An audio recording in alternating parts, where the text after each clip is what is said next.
of the core aspects of Naruto that I always loved is also probably its most controversial core theme, Talk no Jutsu. This is the name the fans gave to the fact that, instead of using his ninja combat techniques or jutsu, Naruto resolves a lot of his fights by talking his enemies down. In most situations in Naruto, an enemy is just someone who needs to be understood. There are a couple huge exceptions to this, most of the Akatsuki, a number of the Sound Ninja, Madara, and Kaguya, but for the most part, Naruto runs down its villains in the series with increasingly complex emotional relationships. Haku is a reflection of Naruto as he could have been, and this teaches Naruto something important about the ninja world. Gaara is also Naruto as he could have been, but more specific to his status as a Jinchuriki or a tailed beast host. Neji is a reflection of Naruto, someone who was seen as having little potential based on who he is in terms of his status, but who has enormous talent, and looked down on those who did not, whereas we eventually find out Naruto has a lot to live up to as a Jinchuriki and as the Hokage's son, but very little natural talent. Sasuke is the purest reflection of Naruto, and is therefore his greatest rival, and eventually his ultimate foe.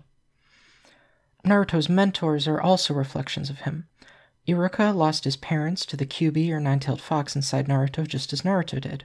Kakashi lost a lot of friends and connections that are ultimately what make Naruto who he is. And most importantly, Jiraiya has an arc with his rival Orochimaru that perfectly mirrors Naruto's arc with Sasuke. But before Naruto was Jiraiya's student, Jiraiya had another student.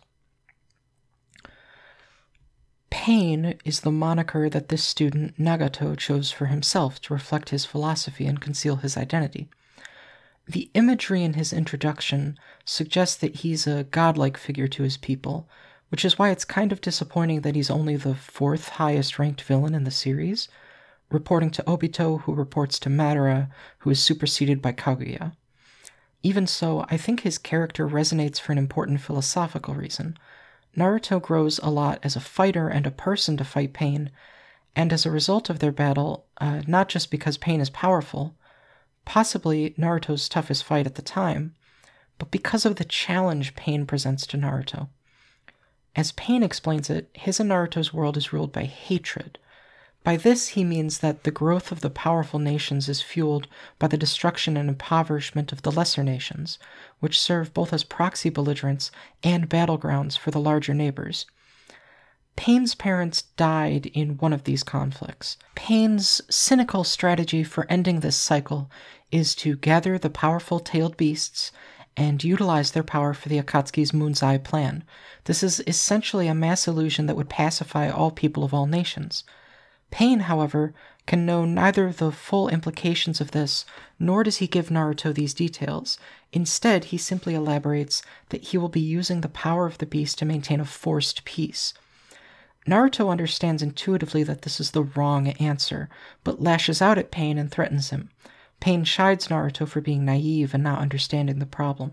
If all Naruto does is retaliate, he's no better than Pain, attacking another village and its leader to secure temporary peace through conquest. At least, for Pain's perspective, his goal of ultimate peace is permanent. He is beginning literally a war to end all wars. Naruto has to face the fact that he presently doesn't have an answer that's better than Pain's.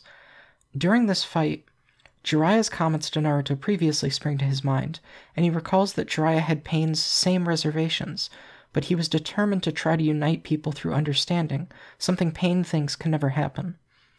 One thing that I think Kishimoto is trying to tell us in these chapters is that Naruto needs to learn this lesson through love, not just because he temporarily meets his father in these chapters, but because Hinata confesses her love to Naruto and sacrifices herself against Pain, an act that causes Naruto immense grief and ups the ante of their fight.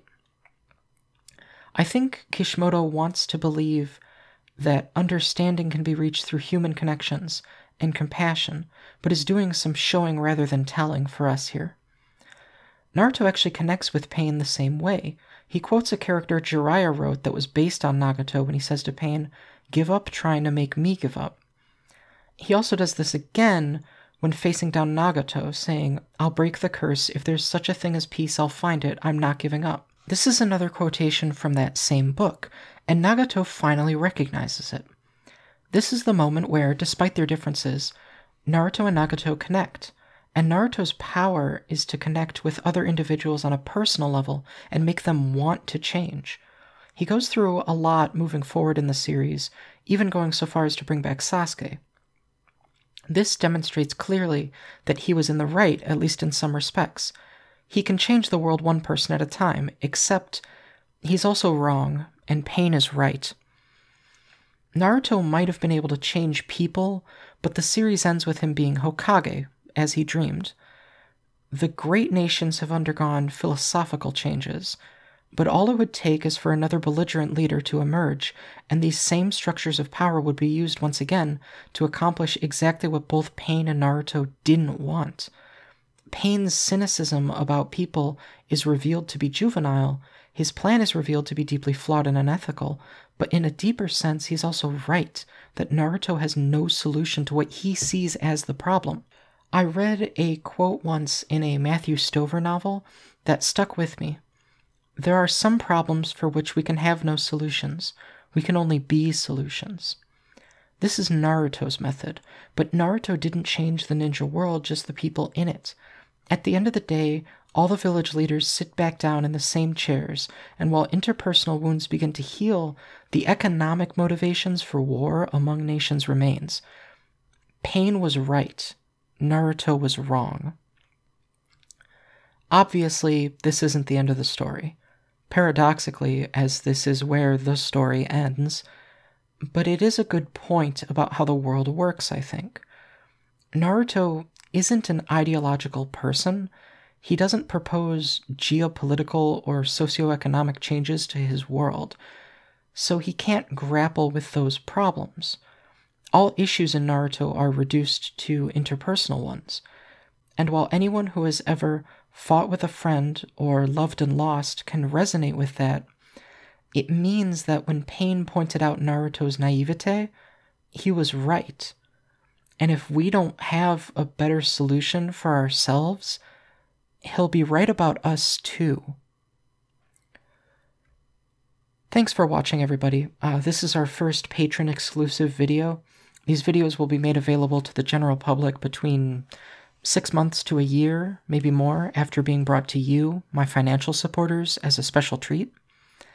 Eventually, I want more eyes on them, which is why I do think I want to make them public eventually. But for as long as I think it's reasonable, this content is just for you. Stay safe, be well, and give some thought to what I said.